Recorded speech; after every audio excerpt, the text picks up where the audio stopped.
Finally, a stuff pack that's precisely what I always wanted. The Sims 4 Tiny Living Stuff, where your Sims are shrunk down to a fraction of the size due to a mishap involving a baseball and a broken window, and then...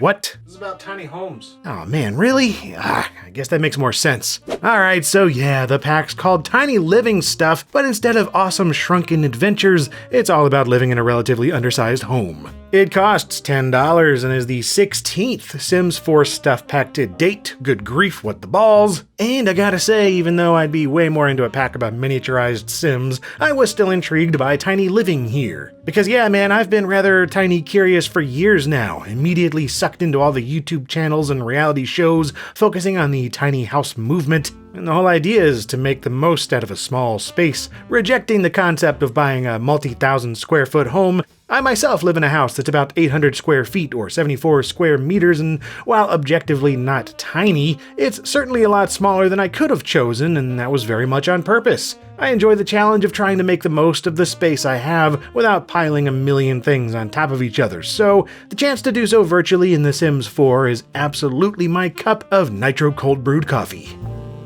The first thing you're greeted with on installing Tiny Living Stuff is a message about living in a tiny house and stuff. A pre-made tiny home has been provided to plop down anywhere you like, acting as an example of what exactly constitutes a tiny home in the Sims 4 universe. In case you're not aware, a real-life tiny house is generally considered to be one under 37 square meters or 400 square feet. This example home in The Sims 4 is composed of 32 tiles, and if we assume each tile is a square meter, then we've got 32 square meters or 350 square feet, a bit below that of a tiny house IRL.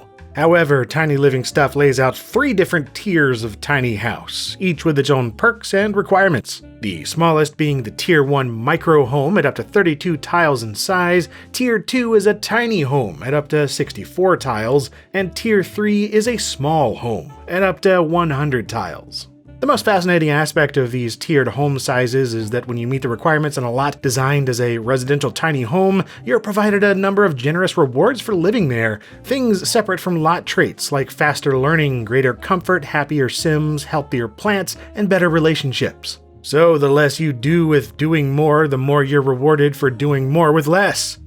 By that I mean, as of now, there's incentives to go small, and a kind of odd punishment for having a huge house.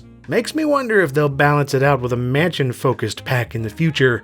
Heck, they could even call it The Sims 4 Livin' Large. I'd be down with that. Anyway, yeah, this is a stuff pack, packed with stuff, so let's unpack it and stuff. First is an allotment of hair, accessories, and clothing for pretty much everyone this time around, including the youngins. Fitting right in with the overall Hygge theme of living in a warm, cozy little home, there's a bunch of warm, cozy attire. Regardless of how much I want some of those sweaters for real though, let's get on to the main event, kicking off with an assortment of single-tile desks and tables suitable for all manner of desking and tabling, followed by a few decorative yet functional items including a lamp, readable books, and lightable candles, and a cluttered tray, 3 chesty wardrobe shelving type things for holding various objects and clothing, a patterned rug for plopping down in the middle of the backyard or whatever, a pretty standard toilet, and a sink that handily works off the grid. 2 TVs, one standing and one that attaches to a wall, each pulling quadruple duty by also acting as a display shelf, a bookcase, and a stereo. Various other wall-mounted items are here too, including a mirror, a door, 2 shelves of random thingies, 4 potted plants strung together, and a plant-inspired piece of artwork. 3 sets of hanging light bulbs, each with their own varying degrees of droopiness. An ottoman, which isn't an ottoman I guess, since it's a poof. Whatever it is, cats love it. There's also a standard bed and a standard love seat, as well as this lamp that should provide storage space according to its description, yet it's totally unusable as such. It's just a lamp. Seriously, why tout its supposed dual purpose as a shelf and then make it so you can't set anything on it? At least it makes for decent kindling, so I guess it does serve a second purpose after all. And finally, you also get 3 new chairs, although 2 of them are slightly confusing at first. This dining chair doesn't actually function with the new dining table. For that you have to use these high chairs, and once I realized that, it was pretty awesome, letting me really cram in a bunch of seating in a super small space. Finally, the headlining new items of the Tiny Living pack are Murphy beds, with and without a built-in love seat. And at first this seems pretty useful, since you can fold them away when not in use, and those wardrobe shelving units attached to the sides for a clean-looking modular design. But really, Murphy beds are confusing. While I applaud the addition of new Sleepytime Snugglezomes, the usage of them in this pack doesn't make much practical sense. For one, they require the exact same 3x2 tile floor space as a normal bed. You get a love seat on one of them, sure, but it still leaves tiles of unusable space underneath. And since Sims can't get into bed from the front, only the sides, you need another set of tiles off to the left and right, at least half a tile wide. The worst part, though, is this stupid animation that plays out far too often, where Sims try to pull down the bed, then fail in spectacular fashion. It'd be fine if this happened 1 out of every 20 times or something, but nope. Sims fail like every 3 or 4 times you open the dumb thing. Custom to you. Zip zip.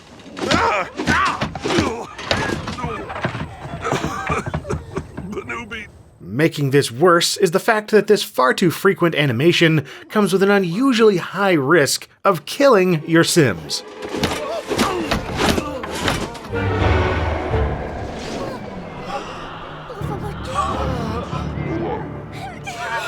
A show. Now, okay, I'm all for new ways to take out bothersome Sims, that's just good times. But death by Murphy bed seems a bit silly, and again, it's tied to an unskippable animation that happens rather often. Yes, there are now bed upgrade options in the game, accomplishing things like increasing comfort and preventing it from getting stuck, so you can alleviate the issue, but still, I'd rather it wasn't so prevalent to begin with, and in my opinion, these repetitive slapstick failure animations stopped being cute like 15 packs ago. So yeah, can't say I'll be using Murphy beds in my tiny builds going forward, since the way they work is annoying, and their inclusion in this particular pack is questionable in the first place. Why not add them in the Discover University pack? That would have made a ton more sense in my book. More so than a pack about itty-bitty 32-tile houses. I really think bunk beds would have been an ideal addition to the tiny living pack instead, seeing as bunk beds actually do free up room, providing 2 beds in a single 3x1 space. For that matter though, why not add better loft options? Lofts are a staple of tiny home designs, and making them in The Sims 4 means adding a second story with a cumbersome full-sized staircase. Ladders are used all the time in real-life tiny homes, but nope, nowhere to be found in tiny living. Even spiral staircases would have been more space-efficient, but those still aren't a thing either. And for that matter, why not add steeper, narrower, normal stairs, or at least provide some storage options underneath them, which again is something that you see all the time in actual tiny houses. Not that it matters too much, I suppose, since Sims have an infinite household inventory that hides as many items as you like within a magic unseen void. Still, while I'm on the topic of things I wish were included instead of Murphy beds, why not convertible futons or pull-out sofa beds? Or under-the-counter mini fridges or in-wall ovens and microwaves? How about portable induction cooktops or over-the-sink shelf units and other kind of stackable knick-knack storage things? Heck, composting toilets, solar power, and rain catchers would have been nice, seeing as we've already got off-the-grid lots. Instead, we get cumbersomely large homicidal beds and storage lamps that don't store anything. At least they took the time to add Baby Yoda to the game, so I guess that means it all evens out in the end, right? Now I'm just being grumpy, when in reality, Tiny Living is not the worst stuff pack by any means. In fact, I think it's one of the better ones for my playstyle. It's just that this daggone game's been around for almost 6 years now, and after 16 stuff packs, I'm more than a bit fatigued.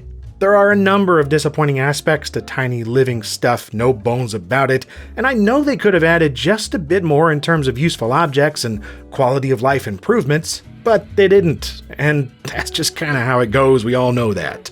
Still, I'll personally be using a number of the items added here going forward, along with building more tiny houses for the challenge it provides and the rewards it unlocks. So you can glean from that what you will.